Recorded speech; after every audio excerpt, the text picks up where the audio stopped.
What you're about to hear is a story that starts with a pencil sketch on a napkin and ends with, well, that's the most interesting question, because for the Boeing 747, the legendary queen of the skies, the story seems like it will never truly end. Let me know if you feel the same. That silhouette, that humpbacked profile, the roar of the engines. Right now, as you're reading this, somewhere over an ocean or a desert, a queen is making her way. But here's the kicker. She was conceived as a temporary solution, a stopgap on the path to something greater. Sound familiar? There's nothing more permanent than a temporary measure. Think of the airport security frames after 9/11. Nobody ever got rid of those either. Back in the 60s, the future was all about supersonic airliners like the Concorde. The Boeing 747 was seen as a humble workhorse, a giant freight truck they never really planned to use for passengers. The idea was to eventually convert it into a cargo plane once supersonic travel became mainstream. But the exact opposite happened. It was this plane, not the sleek Needles, that became the face of globalization, the symbol of an era when intercontinental travel transformed from a luxury for the few into a routine for millions. So why did it happen this way? Why do some planes fade quietly into retirement, while others become part of pop culture, star in movies, and make aviators around the world speak of them with reverence? It all comes down to the genius, almost reckless idea baked into its very DNA. This wasn't just a big airplane. This was the first truly mass-produced wide-body airliner, a machine that changed our very concept of comfort and distance. It didn't fly faster than sound. It flew louder, bigger, and more democratically. It was the sky for everyone. In this deep dive, we're going to take this icon apart, bolt by bolt. You will discover how aircraft designers played aeronautical roulette, betting the entire company on a project that could have bankrupted it, why the Queen has a hump, and how this architectural quirk sealed its fate not just in passenger travel but in cargo hauling as well. Behind-the-scenes stories, how they nearly blew up the first prototype and what strange cargo this aircraft carried besides luggage. The 747's central paradox, how a plane born to democratize the skies became the ultimate symbol of luxury and status. Just look at the cockpit of Air Force One. This is more than the story of an airplane. This is the story of how engineering audacity, mixed with business adventurism, created a machine that forever changed our perception of the world. Fasten your seatbelts, we're about to take off. You're about to learn how the Queen earned her crown and why, even as she takes her final bows, she remains the gold standard. The 60s. The skies were getting crowded. The post-war world was rapidly shrinking, and aviation was transforming from an elite pursuit into a mass transit system. Airlines like Pan Am looked at their congested transatlantic routes and realized the old models couldn't handle the passenger volume anymore. They needed a new giant, not just bigger, but exponentially so. The idea was born from an ultimatum. In 1964, the leadership of Pan Am, the industry's biggest player, gave Boeing an ambitious and slightly insane task: create an aircraft twice the size of their flagship, the Boeing 707, not in dimensions, but in capacity. They needed a plane that could carry 4 times the number of people. Imagine being asked to replace a city bus with an entire subway train and make it fly. Boeing was no rookie by then. Their 707 was successfully conquering the skies, but this was a challenge of a different magnitude. In 1965, a team of engineers led by Joe Sutter, a legend who had worked on the 737, took on this Herculean task. They were faced with a blank slate and a fundamental question. What should a plane for over 400 passengers even look like? The first and most obvious thought was a full double-decker liner, a veritable airborne mansion. But the engineers quickly hit a wall with safety issues. How do you evacuate 500 people from a second story in 90 seconds during an emergency? This puzzle had no elegant solution. And that's when that iconic silhouette, now recognizable to everyone, was born. Abandoning the 2 full-deck concept, Sutter's team proposed a solution brilliant in its simplicity: elongate the nose section and place a shortened upper deck there. Thus emerged the famous hump, which became the 747's signature. This wasn't just a design. It was a triumph of pragmatism over ambition. But no matter how revolutionary the airframe, the heart of an aircraft is its engine. For the 747, that heart was the Pratt & Whitney JT9D turbofan. Ask any engineer what it means to develop an engine from scratch for a specific plane, and they'll sigh. The JT9D was powerful, but temperamental, like a celebrity on opening night. During testing, it was plagued by compressor stalls and frequent failures. The situation grew so severe that Boeing had to delay the program. The company understood it couldn't release an aircraft with an unreliable power plant. This was a moment of truth: either refine the technology to perfection or face failure. They refined it, and these birthing pains laid the foundation for an entire family of modern jet engines. Now let's peek at the factory where this giant was born. The Everett plant was built from the ground up specifically for the 747 and became the largest building in the world by volume. The numbers are staggering. Just consider that the 747-400 contained over 6 million parts, including 171 miles, 275 kilometers of wiring and 5 miles, 8 kilometers of tubing. That's the entire infrastructure of a small town, lifted into the air. Yet the engineers weren't just adding bulk, they were thinking about efficiency. For instance, the cockpit of the 747-400 had only 365 switches and indicators, half the number found in earlier models. The evolution is clear, from a complex labyrinth to a thoughtful and intuitive interface. And all of this, the powerful wings providing stability at high altitudes, the redundant safety systems, and the advanced electronics, created more than just the biggest passenger in the sky. It created its most reliable workhorse. The design of the 747 proved a fundamental truth. To be first is to not fear mistakes, to correct them, and ultimately create not just an airplane, but an icon for an entire era of aviation. In 1966, Boeing's board of directors, holding its breath, gave the project the green light. The risks were colossal. Development costs were estimated at $1 billion, a sum that could sink the entire company if it failed. But here, the magic of a big order worked. Pan Am signed a contract for 25 aircraft at $20 million apiece. This wasn't just a down payment. It was a signal to the market and an act of faith in the future of aviation. The race was on. The project became a company-wide mobilization for Boeing. They weren't just creating a new plane, they were building an entire infrastructure to produce it. The company essentially bet everything to usher in a new era, an era where intercontinental travel would cease to be a luxury and become accessible to millions. Picture this. Your chief test pilot, Jack Waddell. Your hand is on the control column of not just the new airplane, but a giant the world had never seen before. Just before takeoff, Bill Allen, the CEO of Boeing himself, approaches you and says something along the lines of, "Jack, don't embarrass us." Or, to translate into the language of corporate legend, the future of the company is in your hands. The pressure? Absolutely monumental. Because what was at stake wasn't just investment. It was the company's entire bet. Boeing had gone deep into debt to build a whole new factory in Everett just for this project. And on February 9, 1969, this aviation leviathan, the Boeing 747, lifted off the runway. The crew of Waddell, co-pilot Brian Weigel, and flight engineer Jess Wallach weren't just lifting a machine into the air. They were lifting the future of an entire industry. And it flew surprisingly smoothly. The first few minutes of the flight confirmed it. The engineers hadn't been wrong. The giant turned out to be remarkably docile and stable. But a successful takeoff by itself was just a nice photo op for the press. The real battle for the right to fly commercial routes began afterward. The Federal Aviation Administration, FAA, and international organizations put the Queen of the Skies through a grueling obstacle course. Over 1,400 hours of test flights. 5 prototypes that were virtually taken apart boat by boat after each test.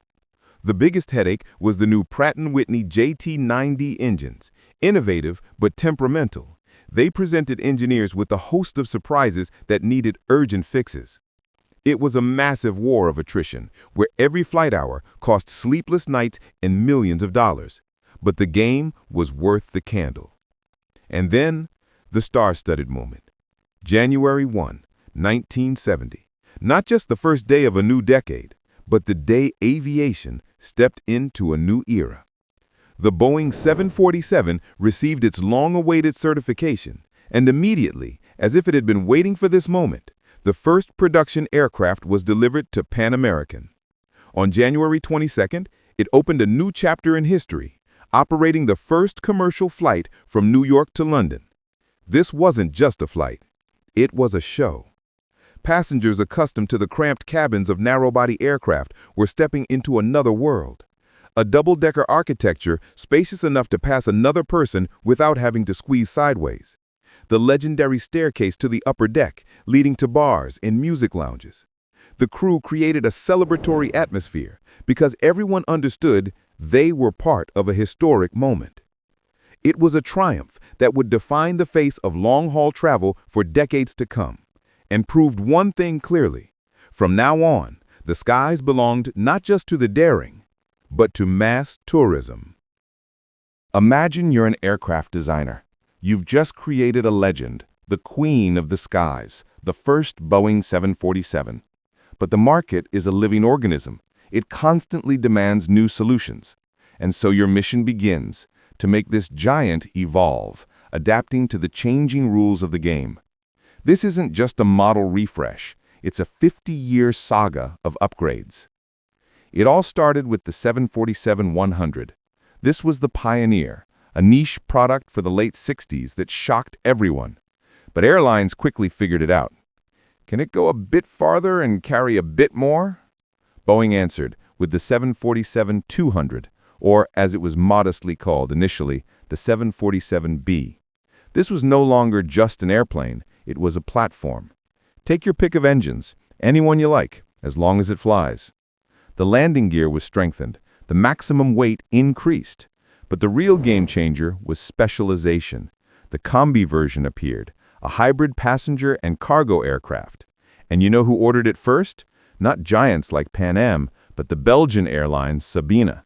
They had a problem. Passenger traffic was unpredictable, but cargo demand was steady. The Combi was a genius business solution. One day you carry people, the next day goods, and the day after, both at once. And then there was the 747-200C, with its swing-up nose, a true transformer that opened up like a closet. But what do you do for countries where distances are short, but people are many? Japan, for instance, for them, they created the 747SR, the short-haul brawler. Landing gear built for constant, hard landings, a cabin for 550 people. That's the recipe for solving a transport collapse. This wasn't transatlantic travel. This was a daily grind in Sky Metro mode. The real revolution, however, was expected from the 747-400. This wasn't just an upgrade, it was a changing of the guard. Glass cockpits, from which the flight engineer vanished, new, more fuel-sipping engines. This plane became a hit, the gold standard of aviation, bought by everyone who could afford it. It was smarter, more economical, and simply more pleasant to fly. You'd think, where do you go from there? But Boeing went all in and created the 747-8. For the first time, the Queen was stretched. This wasn't a cosmetic facelift, it was a surgical overhaul. GEnx engines borrowed from the flagship Dreamliner. New aerodynamics, making the plane quieter and cleaner. It became a sort of hybrid, all the modern avionics from the 787 in a recognizable, legendary body. The cargo version, the 747-8F, remains one of the most in-demand heavy lifters in the world today. Of course, there were failed projects too.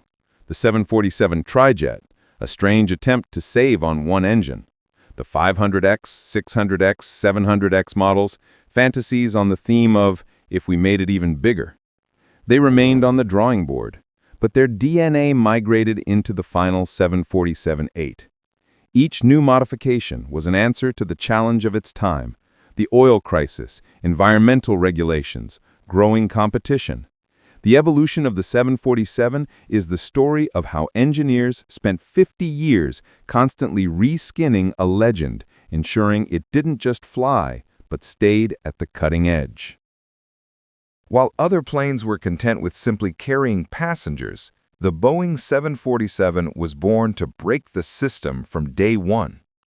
Imagine engineers promising airlines not just a new airliner, but an entire airport with wings, one capable of transporting the population of a small town to the other side of the planet in one go. And it didn't just promise, it delivered. From its very first flights, the 747 wasn't just undergoing tests, it was staking its claim as a global icon. It immediately set records that would be unattainable for others for decades. Picture over 400 people, not for a couple of hours, but for 8,000 miles, almost like a non-stop bus from New York to Sydney. And in 1989, the 747-400 variant pushed the boundaries even further, flying over 8,700 miles without a stop.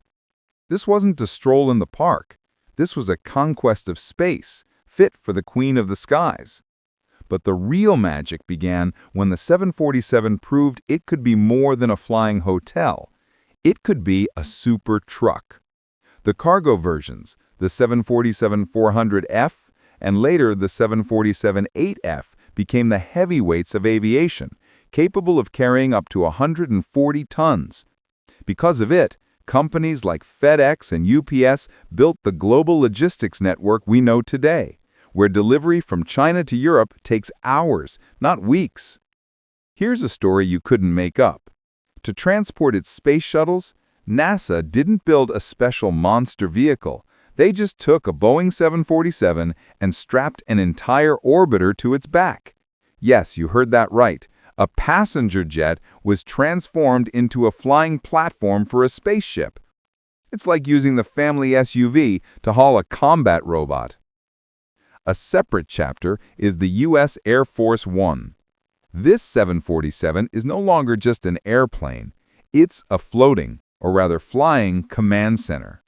It's so packed with electronics that it can manage military operations mid-flight and withstand an electromagnetic pulse.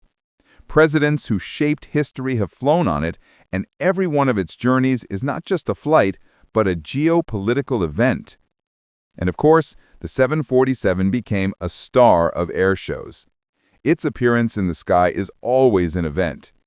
When this hunch-nosed behemoth flies over a crowd, people don't just watch, they stand in awe. It long ago ceased to be just a machine. It became a symbol of an era when aviation was not only fast, but truly majestic. Even the Queen of the Skies, this colossus whose reliability has become the stuff of legend, has its own chronicle of losses and hard-learned lessons. The history of the Boeing 747 is not just a parade of triumphs, but also an archive of investigations that forever changed the face of global aviation. In total, about 60 serious accidents involving the aircraft have been recorded over its years of service. And behind every dry statistic are human stories, the work of investigators, and relentless upgrades to safety standards. Some incidents became dark milestones, seared into public consciousness.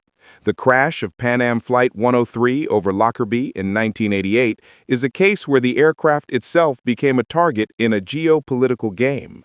The explosion of a bomb on board didn't just claim hundreds of lives, it forced the entire world to rethink its approach to security. Think about it. From that day on, your luggage started being scrutinized so thoroughly, and passport control turned into a multi-level quest, largely thanks to that terrorist act. But more often than not, the causes were not malice, but harsh physics and system complexity. Take the Rolls-Royce RB211 engines, for instance. At times, they could be temperamental, succumbing to compressor stalls, a sudden loss of thrust accompanied by a thunderous roar and vibrations that would chill the blood of even seasoned pilots. Such failures led to emergency landings, which themselves became a test of resilience for both the machine and the crew. Each such case was not just a malfunction, but a ready-made technical specification for engineers. And they delivered.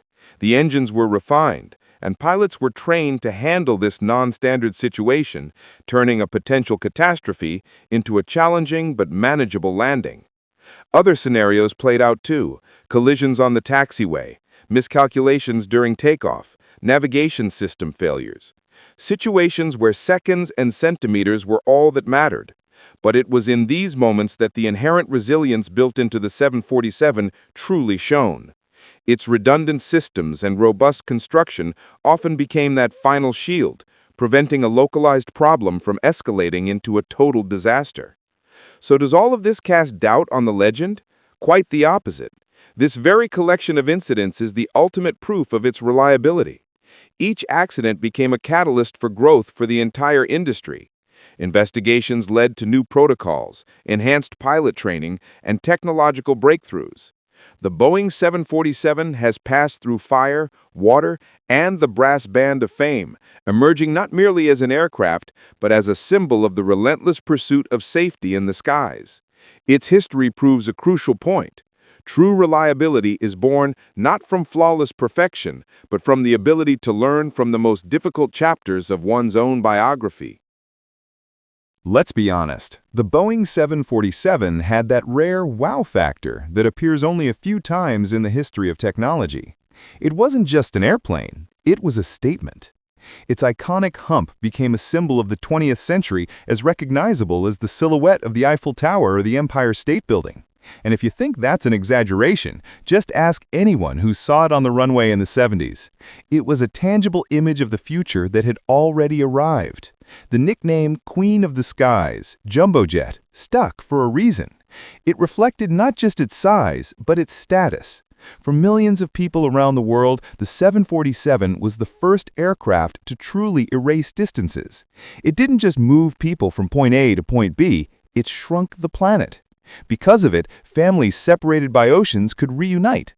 Business became global, and tourism transformed from a privilege for the few to a mass phenomenon. It was the main engine of the very globalization we live in today. But it was in the movies that the 747 earned genuine public adoration. It became a Hollywood star. Remember Airport? There it was a symbol of the luxurious life and technological progress. And in Die Hard? No longer just a backdrop, but a full-fledged fortress, an arena for the battle between good and evil. Every director used its image in their own way. For some, it was an attribute of power. For others, a fragile world in the clouds that needed saving. It was so ubiquitous in pop culture that it became part of our collective unconscious. The epilogue of the Queen of the Skies story feels like the departure of a Hollywood star from the golden era. Still instantly recognizable, but no longer drawing blockbuster crowds. Over 50 years in the sky, 1,574 aircraft rolled off the production line. These numbers themselves stand as a monument. The Boeing 747 wasn't just the largest and most capacious airliner. It was the embodiment of an entire philosophy of flight: scale, power, prestige. But the industry, much like fashion, imposes its own ruthless trends. The irony is that the legend's final note was a quiet one. The last passenger jumbo, the 747-400, was delivered to Korean Air back in 2017. After that, the graceful decline began. Picture this: the market was increasingly voting for efficiency. It was the era of twin-engine wide-bodies like the Boeing 777 and Airbus 350, which burned less fuel, required less maintenance, and could fly just as far. Against this backdrop of efficiency, four thirsty engines began to look like a luxury few could afford. The invisible hand of the market was slowly but surely nudging the giant aside. Yet, even in its twilight years, the 747 found its niche, a final bastion where it remained irreplaceable. That was the cargo sector. While passengers were switching to more compact and economical planes, global logistics still desperately needed the 747-8F's unique party trick, its famous swing-up nose, the nose load. This feature, like a custom tool in a world of mass production, allowed it to swallow oversized cargo that was simply too much for any other serial freighter. The last serial-built giant, a 747-8F, rolled out of the Everett factory in December 2022 and was delivered to Atlas Air in January 2023. It was a symbolic final curtain for an entire era. It seemed like that was it. Curtain call. But even here, there was room for a special, golden epilogue. Serial production has stopped, but Boeing will continue to deliver a few exclusive, made-to-order units for several more years. We're talking about 2 VC-25B aircraft, the future Air Force One for the U.S. President. These flying command centers, inheriting the legendary status, will be the final aircraft of the family. They will be outfitted with the most advanced technology, but beneath their fuselage, you'll still recognize that unique, unmistakable silhouette. The production line that once birthed these legends came to a complete stop in 2023. The last new 747 rolled off the line, a full stop. Today, there are about 400 active aircraft left in the sky, and that number will dwindle with each passing year. They will be displaced, replaced, and sent to museums. But here's the important part. Even when the last Boeing 747 makes its final flight, its legacy will remain untouched. It will forever be more than just an airplane. It will be a symbol of an era when flying across the ocean was a genuine adventure, and a double-decker liner embodied all the power and romance of aviation. It changed the game, making the world accessible to millions. And that is an achievement no one can ever take away from it.